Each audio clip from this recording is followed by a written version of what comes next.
Guardate che meraviglia!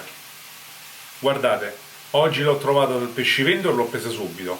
Questa è una ricciola. Buongiorno a tutti! Ora, questo è un pesce veramente eccezionale. Intanto è solo pescato, non può essere allevato. In più ha una carne con un sapore veramente incredibile. Si presta a fare tantissime ricette. Noi oggi ne faremo una fatta in padella, quindi molto veloce, non ci sarà bisogno di accendere il forno, quindi non vi dovete preoccupare per questo. Vediamo subito gli ingredienti e la ricetta. E per tutti quelli che oggi vengono a trovare la prima volta, ricordatevi di cliccare di sotto il tasto rosso con scritto iscriviti, attivazione della campanella. Insomma, mettete tutto, così almeno non perdete le mie prossime ricette. A dopo!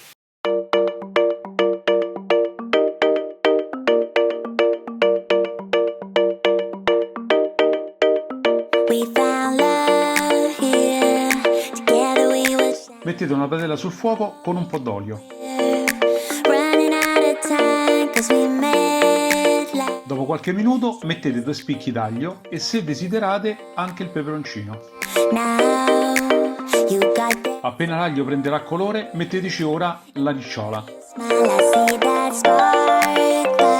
Dopo qualche minuto metteteci anche i pomodorini, i capperi tritati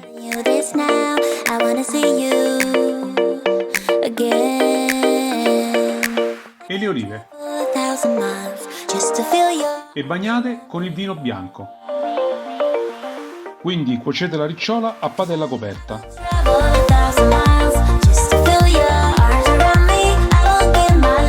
Dopo circa 6-7 minuti salate e pepate e continuate la cottura per altri 10 minuti.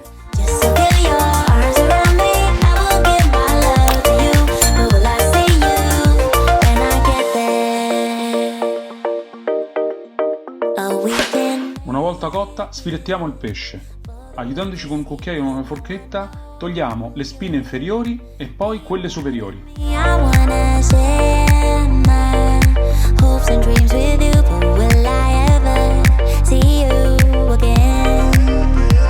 Separiamo il filetto cominciando dalla testa e, aiutandoci con le posate, stacchiamolo dall'elisca centrale facendo attenzione.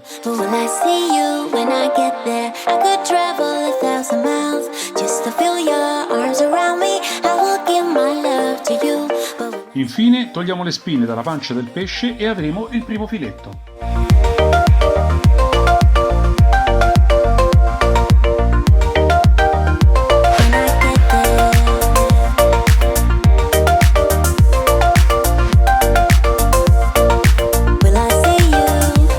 Per avere il secondo filetto basterà togliere la lisca centrale e le spine dalla pancia. E voilà!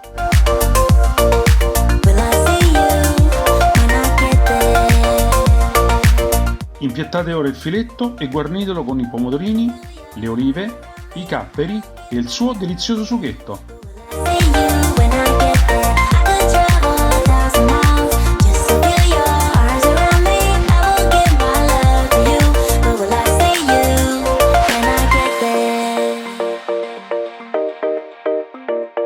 Buon appetito!